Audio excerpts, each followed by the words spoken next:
Hello everyone, आज चाहिँ म लसुनको पातको पकौडा गराउँदैछु। यो गराउन चाहिँ एकदमै सजिलो छ।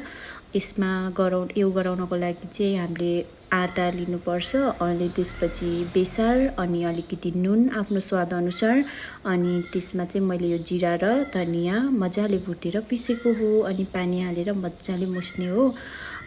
खासमा यो धेरै गिलो पनि हुनु हुँदैन अनि धेरै साह्रो पनि हुनु हुँदैन। मैले चाहिँ मेरो पिठो अलिक कम भए जस्तो लागेर थपेको अनि त्यो चाहिँ आफूले आफ्नो इच्छाअनुसार गर्न सक्नुहुन्छ। ल अब चाहिँ पोलौँ है त। अनि यसलाई यो फ्राई गरेपछि त भइहाल्छ। मजाले रातो हुने गरेर फ्राई गर्यो भने यो चाहिँ मजाले कुरुम कुरुम हुने गरेर बन्दो रहेछ के।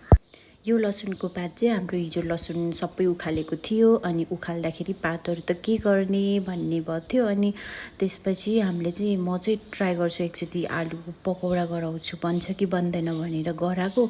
कस्तो राम्रो बन्यो कि अनि खाँदाखेरि पनि यति मिठो अनि यसले तेल पनि खाइदिएन। अनि हेर्नु न भित्र नि चिल्लो पुगेको पनि छैन अनि पाक्नु पनि एकदमै मजाले पाकेको छ। यो रेसिपी चाहिँ हजुरहरूले नि घरमा ट्राई गर्न सक्नुहुन्छ। Thank you.